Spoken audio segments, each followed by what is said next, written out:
O texto que eu trouxe hoje está em João capítulo 4. Peço que você abra a sua Bíblia em João 4 para nós meditarmos nesse texto.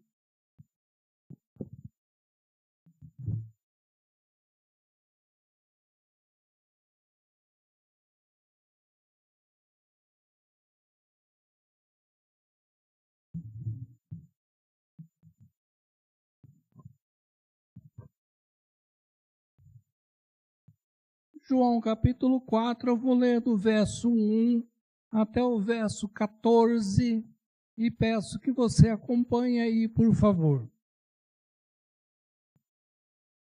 Quando, pois, o Senhor veio a saber que os fariseus tinham ouvido dizer que ele, Jesus, fazia e batizava mais discípulos que João, se bem que Jesus mesmo não batizava e sim os seus discípulos, deixou a Judéia, retirando-se outra vez para a Galileia.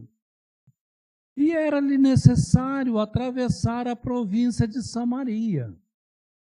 Chegou, pois, a uma cidade samaritana chamada Sicar, perto das terras que Jacó dera a seu filho José. Estava ali a fonte de Jacó.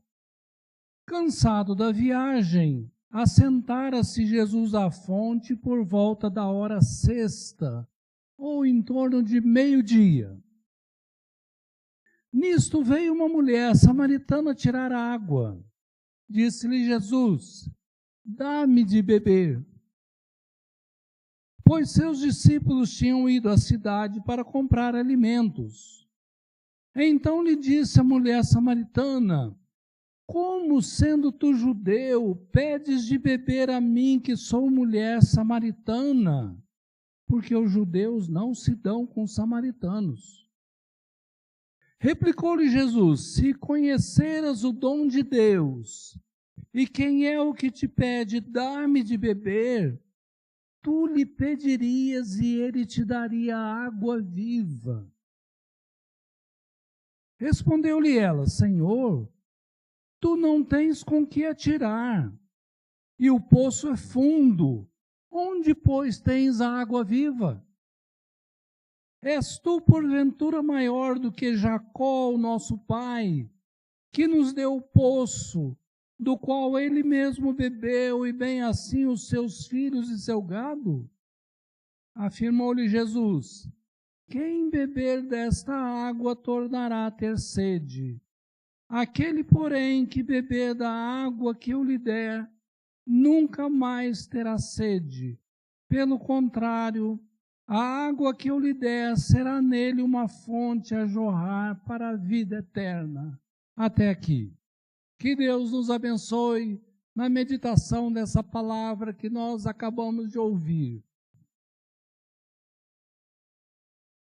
É difícil a gente compreender a Jesus,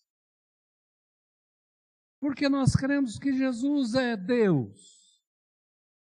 Jesus foi o agente da criação junto com o Pai, mas Jesus se encarnou, se tornou um ser humano como nós.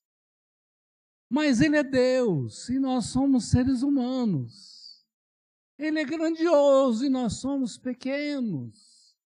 Por mais que a gente conheça Jesus, estude sobre Ele, observe o caráter dEle, ainda a gente tem bastante dificuldade para conhecer a Jesus. Pode ser que a gente viva a vida toda numa igreja, ouça muitas mensagens, e no final da vida a gente reconheça, descubra que só sabe isso aqui de Jesus. E eu queria que nessa noite a gente crescesse um pouquinho, soubesse mais um pouquinho a respeito de Jesus, com base nesse texto. Vamos lá? Quem é aqui que gosta de surpresa? Só eu? Desde que a surpresa seja boa, eu gosto de surpresa. Por exemplo, no meu aniversário, se alguém que eu não estou esperando comprar aquela caixa de chocolate e trouxer para mim, eu vou ficar muito surpreso. Primeiro, porque eu não estava esperando aquele presente. Segundo, que eu gosto muito de chocolate. Está dada a dica. Então, de vez em quando a gente recebe uma surpresa, não é verdade? Vamos falar de surpresas boas. A gente não estava esperando, está tudo normal, correndo bem, e de repente a gente tem uma surpresa. A gente fica assim, puxa, que coisa boa.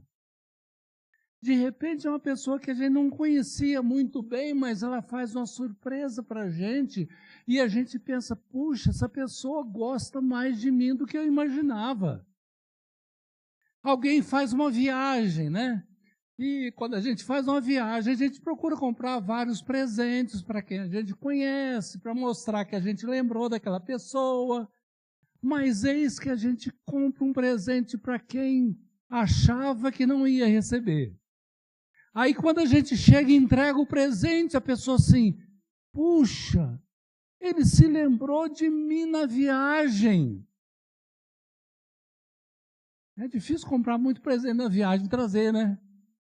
A gente traz até pequenos, não pode trazer muito grande, né?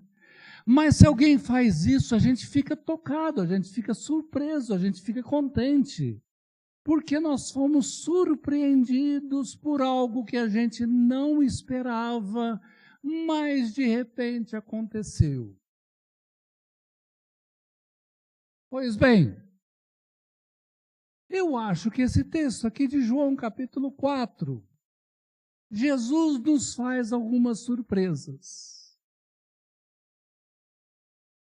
E eu, ao ler, ao estudar esse texto aqui, eu descobri algumas surpresas de Jesus que ajudam a gente a entender melhor quem é Jesus, como ele age, o que ele propõe, qual é a sua missão, justamente para a gente conhecer um pouquinho mais de Jesus e, quem sabe, ser um pouquinho mais parecido com Jesus.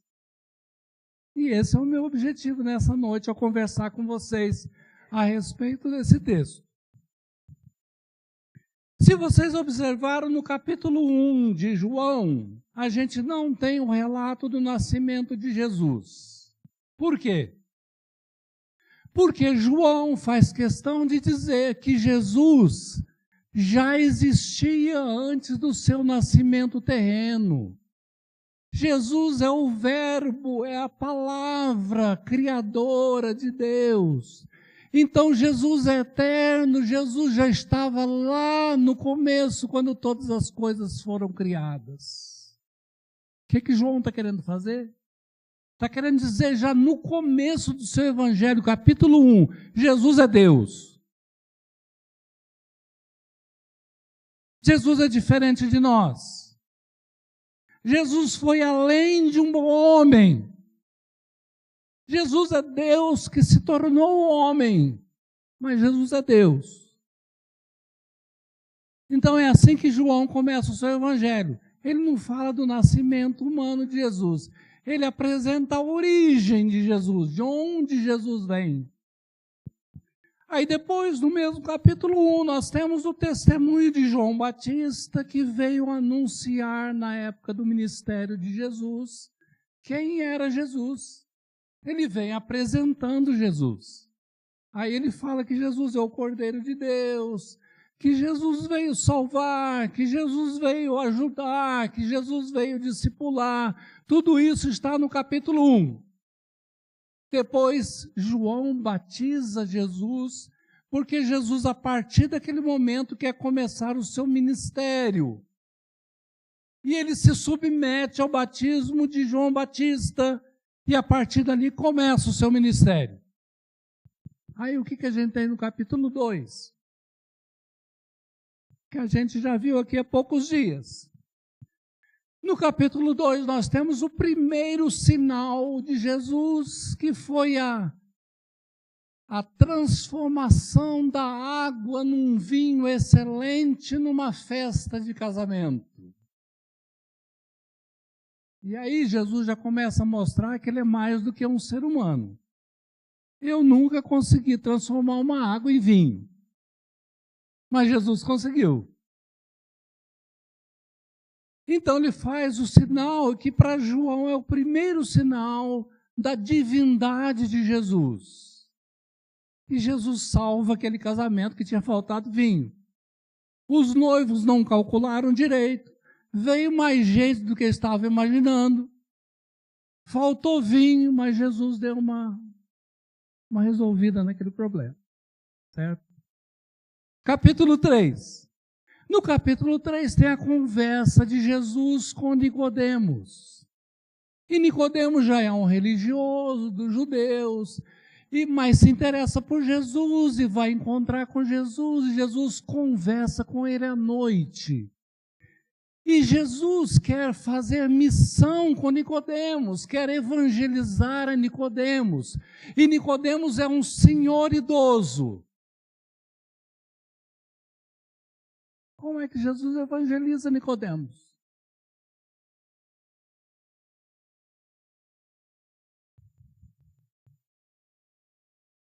Relacione a maneira de Jesus evangelizar com Nicodemos.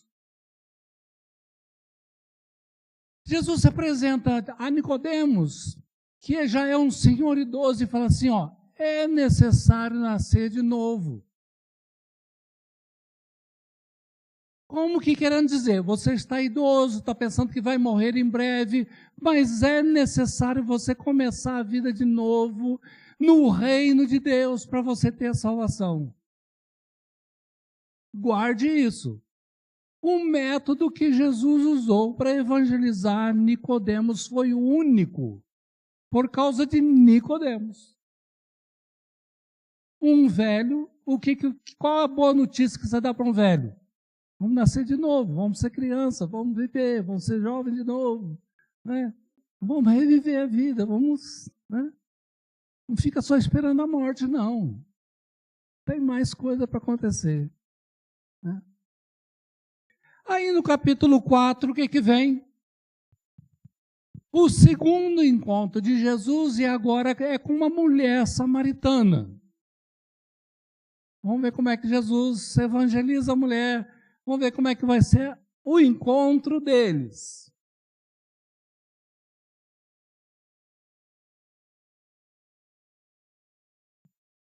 O começo do capítulo diz assim,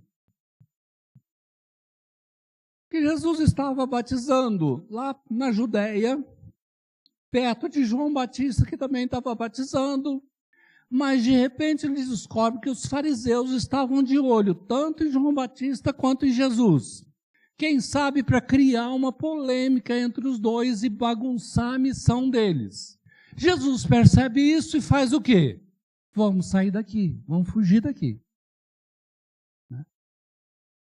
Aí diz o texto que eles estão na Judéia, que é mais ao sul, capital Jerusalém.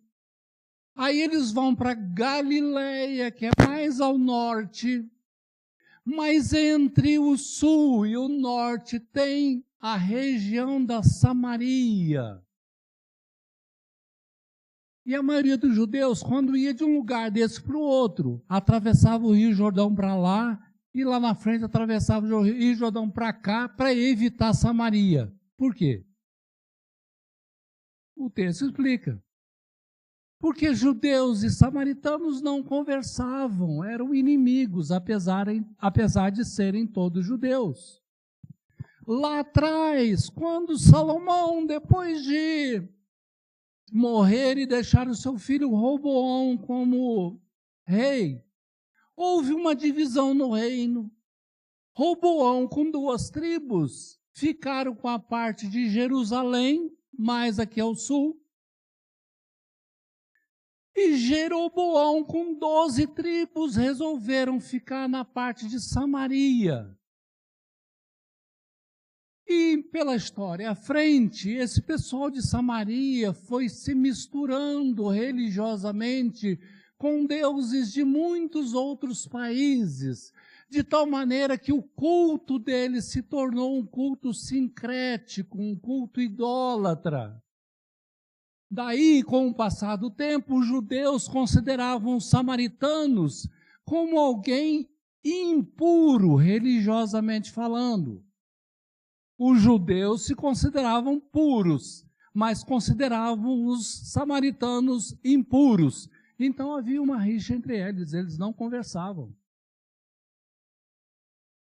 O judeu queria ser muito puro, imagina, conversar com alguém diferente, eu vou ficar impuro também, Deus vai me rejeitar, então deixa eles para lá.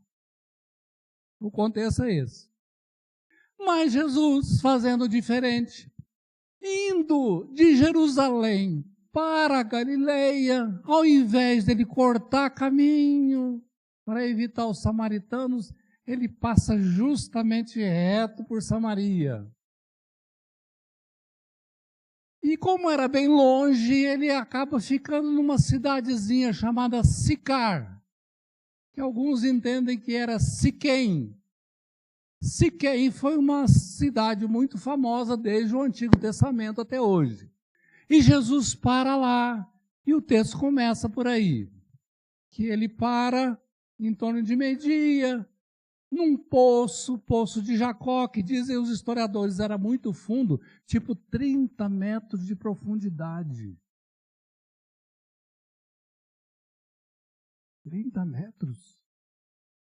É muito fundo, né? Como é que tira água de um poço de 30 metros? É naquele poço. Jesus está lá. Bom, nessa pausa, então, começam a acontecer as surpresas de Jesus. Para mim foi surpresa e eu espero que seja para você também e que isso ajude a gente a entender um pouquinho melhor sobre Jesus. Eu descobri 3 surpresas aqui até no versículo 14. Outras virão depois. Mas até no 14, 3 surpresas. A primeira surpresa está no versículo 6, que eu vou ler de novo.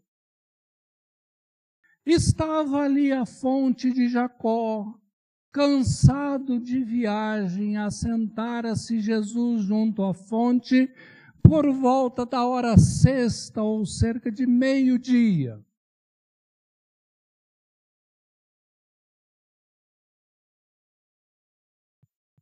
Que surpresa nós temos aqui.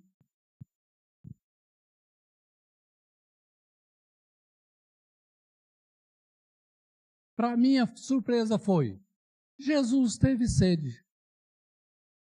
Jesus ficou cansado. Jesus teve que parar para descansar. E Jesus chega a pedir água para quem vem ali. Por que para mim é uma surpresa? Porque os evangelistas fazem questão de dizer que Jesus é Deus, que Jesus é o Messias, que Jesus faz milagre, que Jesus pode curar, que Jesus pode salvar, é a maior bênção que Jesus trouxe. Aí você pensa assim, a gente vai pensando então em Jesus como alguém superior, muito grande, além do humano. Mas de repente aqui tem um detalhe que João coloca: Jesus teve sede. Um Deus precisa ter sede? Precisa ficar cansado? Precisa pedir água para alguém? O que é que João está querendo dizer com essa surpresa a respeito de Jesus? João está enfatizando aqui a humanidade de Jesus. Jesus não deixou de ser Deus ao se encarnar, mas ao se encarnar tornou-se perfeitamente humano. E como humano, ele sente, fez, passou por tudo que a gente sente, faz e passa. Ora, se ele se identificou tanto conosco, é porque ele sabe exatamente o que acontece conosco. Ele sabe o que a gente passa. Ele entende cada um de nós. Se Jesus não fosse completamente humano, bem como completamente divino, ele não conseguiria entender as nossas lutas, as nossas dificuldades. E ele entende. A carta aos Hebreus procura fazer um paralelo muito grande entre Jesus como Deus e Jesus como ser humano. Aí lá no capítulo 4, versículo 16, o autor fala assim, olha, depois de falar tudo isso, eu vou querer dizer o seguinte, acheguemo-nos, portanto, confiadamente junto ao trono da graça, para receber socorro em ocasião oportuna, graça e socorro em ocasião oportuna. Porque o trono de Jesus é um trono da graça e ele entende tudo que a gente está passando. Sabe o que isso significa na prática para mim? Que nenhum motivo é pequeno demais para a gente orar. Que nenhuma luta é grande demais para a gente desistir. Que toda luta que a gente passa, a gente deve colocar diante de Deus em oração, na certeza que Ele sabe o que está passando conosco, que Ele entende exatamente o que a gente está passando, e a gente deve buscá-lo em oração, porque Ele é perfeitamente humano e entende o que a gente está passando. Essa foi a primeira surpresa que eu vi. Era um detalhe que João não precisava ter colocado, né? Mas ele colocou, ele fez questão. Jesus teve sede e ficou cansado. Vamos para a segunda surpresa? A segunda surpresa está no verso 7 e 9, que eu vou ler novamente. Nisto veio uma mulher samaritana tirar água. Disse-lhe Jesus, dá-me de beber. O 9. Então lhe disse a mulher, como sendo tu judeu, pedes de beber a mim, que sou mulher samaritana? Porque os judeus não se dão com os samaritanos. Então aqui nós temos outra surpresa. E qual é a surpresa? Jesus conversou com uma samaritana. Essa foi a surpresa.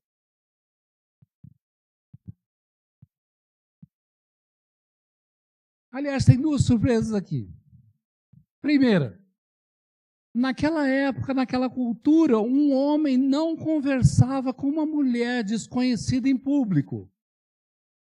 Era cultural não fazer isso, por respeito.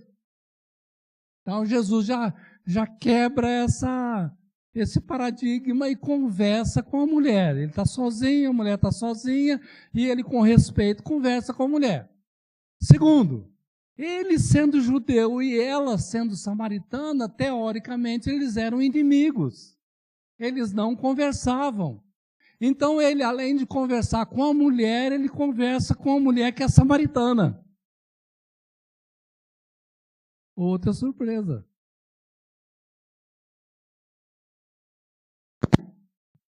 Aqui nós vamos encontrar o seguinte. A seguinte pergunta. Por que é que Jesus fez isso? Se a gente estivesse no lugar de Jesus, será que a gente faria isso? Eu creio que a gente não faria. Nem com a nossa cultura mineira do século XXI a gente faria. Mas Jesus fez. E a pergunta é, por que Jesus fez? Eu acho que Jesus fez porque Jesus é o agente da criação, criou todas as coisas, criou todas as pessoas, portanto ama todas as coisas e todas as pessoas, deu a sua vida para resgatar todas as coisas e todas as pessoas, e quer que as pessoas e todas as coisas sejam resgatadas por Ele, pelo seu plano de salvação.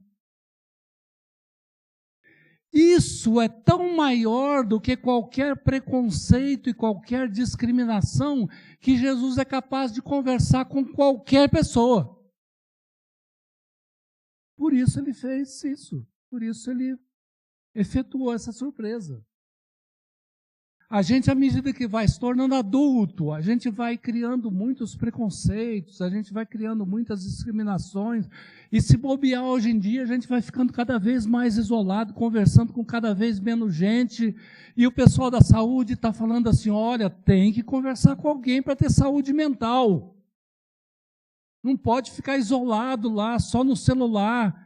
Tem que conversar presencialmente com alguém para ter saúde mental.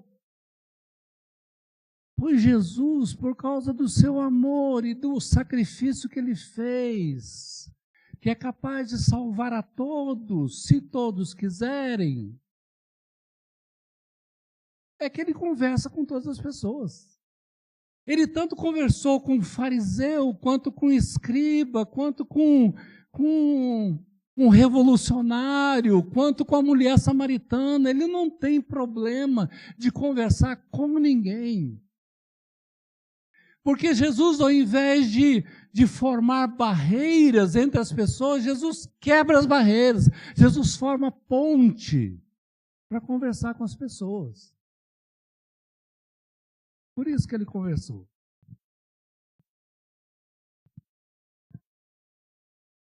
Paulo, em Efésios 2, falou assim, olha, em Efésios, Paulo discute muito a fé cristã, se ela vai ficar restrita aos judeus ou se ela vai também para os não-judeus. Aí lá no capítulo 2, Paulo fala assim, olha, Jesus é a nossa paz, que de judeus e gentios fez um só, instalou a paz, quebrou a barreira que existia entre esses dois povos. Jesus é a nossa paz.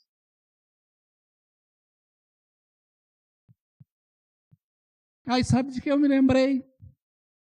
Eu me lembrei de Barnabé quando foi atrás de Saulo. Saulo era um perseguidor da igreja e todo mundo tinha medo dele naquela época. Os cristãos tinham medo dele. Mas eis em Atos 9, Jesus se apresenta a Saulo, transforma o coração dele e ele passa a ser uma nova criatura, regenerado. Mas mesmo assim os outros ficam com medo dele, porque ficam pensando, será que ele não está enganando a gente? Será que ele não quer usar uma boa conversa e levar todo mundo para a prisão? Mas o Barnabé acredita nele. O Barnabé quebra a barreira com ele. E vai lá e pega Saulo e leva para os apóstolos em Jerusalém e fala assim, olha, Jesus fez uma transformação na vida desse homem, creiam nele, aceitem-no. E depois, quando Barnabé vai a Antioquia pregar o evangelho lá, depois de uns certos dias, ele vai de novo atrás de Saulo e busca Saulo como pregador, e Saulo vai pregar ali, e aquela igreja de Antioquia é que envia Saulo e Barnabé para a missão de fundar várias igrejas em várias cidades. Isso é quebrar preconceito. Isso é conversar com todos. Isso é ver o que Deus está fazendo na vida das pessoas. Isso é aproveitar a chance de evangelização. Essa foi a segunda surpresa para mim. Vamos para a terceira e última? Versículos 10 e 14, que eu vou ler de novo.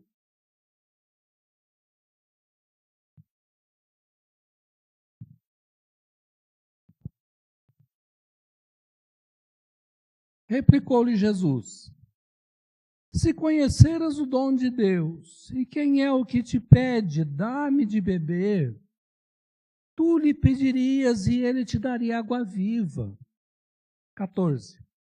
Aquele, porém, que beber da água que eu lhe der, nunca jamais terá sede. Pelo contrário, a água que eu lhe der será nele uma fonte a jorrar para a vida eterna. Terceira surpresa. Jesus oferece para a mulher samaritana água viva. Por quê? Porque ele não falou para ela, olha, você precisa nascer de novo. porque ela não era tão velha. Ele falou, eu quero te oferecer água viva, porque ela foi buscar água. Incrível o método de evangelização de Jesus, adaptado a cada pessoa e a cada situação. Jesus é inteligentíssimo, né? A gente não consegue alcançar, não consegue nem entender a inteligência dele, a sabedoria dele. Mas olha o jeito dele evangelizar a mulher. Ele oferece água viva. Claro que a mulher não entendeu. Ela pensou assim, ela pensou a princípio que ele tinha alguma água vinda de um córrego, porque para eles, para os judeus, a água de um poço era água meio morta, meio parada, e a água viva era água corrente. Então a primeira imagem que veio na cabeça da mulher é, esse homem pegou água de algum rio corrente e está querendo me oferecer. Por isso ela fala assim, mas isso não tem nem vasilha, cadê a água? Cadê a água? Aí Jesus cria mais expectativa nela ainda e fala assim, a água que eu lhe der será uma fonte para jorrar para a vida eterna. Ela deve ter pensado assim, nossa, com essa água aí eu não preciso mais vir aqui. Eu estou feita, resolvi o meu problema de ter que vir todo dia ao poço buscar água. Né? Pergunta, o que Jesus está oferecendo para a mulher? O que é água viva?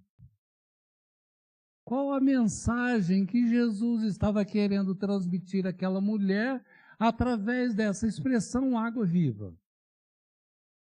Já sabemos que é uma evangelização adaptada ao contexto. Ele aproveita que ela veio buscar água e oferece água viva. Mas o que é água viva?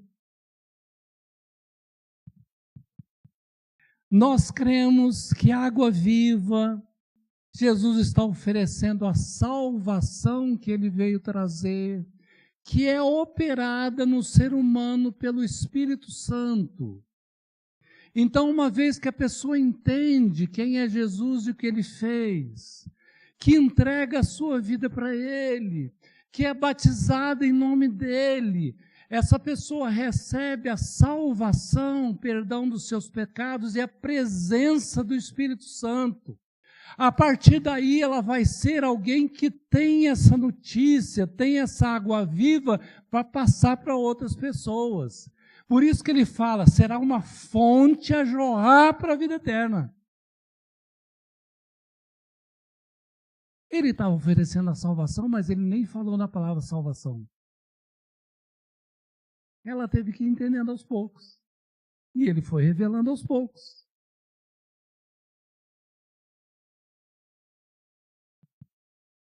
Vamos traduzir salvação para nós. O que é que as pessoas buscam mais hoje em dia? Claro que tem umas lutas que a gente tem que ter nesse mundo. A gente tem que trabalhar, ganhar dinheiro para pagar as contas. A gente, se quiser ter filhos, precisa casar, ter filho, cuidar de filho. A gente, se quiser ficar melhor de vida, vai ter que aprender a poupar e não a gastar mais do que ganha. Tem uma série de coisas, mas tem outros desejos ou outras necessidades mais profundas que todo ser humano precisa. Tem. Às vezes não é nem muito consciente, mas precisa. Querem ver? Todo ser humano anseia por ser perdoado dos seus erros. Porque erro que a gente percebe que ficou no passado é um peso que a gente carrega. Peso diante de Deus, peso diante das pessoas. E todo ser humano gostaria de ser livre de todo e qualquer peso. E só Jesus pode libertar de todo peso. Só a salvação pode nos libertar de todo peso. Outra necessidade de paz, de estar bem consigo mesmo, de estar bem com Deus, de estar bem com o outro, de conseguir conversar com os outros. Todo mundo anseia isso, mas dificilmente a gente tem isso. A gente vive num mundo complicado, cheio de conflito, e tem que lidar com isso todo dia, toda semana, mas lá no fundo do coração o ser humano quer ter paz, quer viver bem, quer que o coração esteja leve. Todo mundo quer isso. Outra coisa, a gente quer ter esperança do dia da manhã. A gente quer que o amanhã seja melhor do que hoje. Que a nossa vida amanhã seja melhor do que hoje. Que a nossa família amanhã seja melhor do que hoje. Que o nosso país amanhã seja melhor do que hoje. Esperança. Tem gente que já perdeu isso. Tem gente que está desesperado, desesperançado. Não tem mais esperança, não tem mais ânimo para lutar. Salvação traz esperança. Salvação traz paz.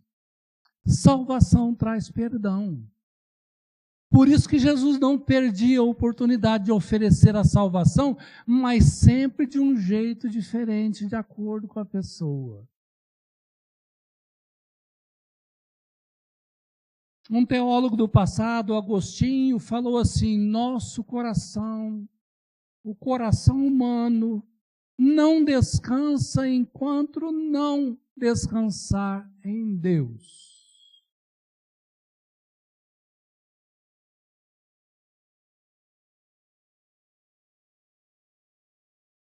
A gente tira férias e deve tirar férias para descansar, né? Eu não gosto de quem fala que nunca tirou férias. Tem alguma coisa errada, precisa tirar férias. Mas vocês já notaram que tem férias que cansam mais a gente que descansam? Tem férias que a gente volta mais com a cabeça cheia do que antes, né? Porque o descanso não depende de uma viagem, não depende de um tempo. O descanso é diferente, o descanso começa quando a gente está centrado em Deus, quando a gente está descansando em Deus, independente do lugar, independente da situação, aí a gente descansa. Aí a gente se sente bem. Então foram essas as 3 surpresas que eu vi no texto e queria compartilhar com vocês nessa noite. Jesus teve sede, ficou cansado, mesmo sendo Deus. Jesus conversou com uma mulher samaritana, mesmo eles sendo inimigos, judeus e samaritanos. Jesus ofereceu água viva como proposta da salvação para aquela mulher, porque aquela e todo ser humano deseja lá no fundo do coração a salvação que Jesus veio trazer.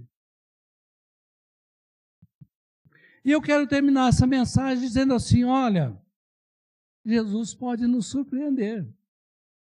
Porque, como eu falei no começo, nós conhecemos muito pouco sobre Jesus.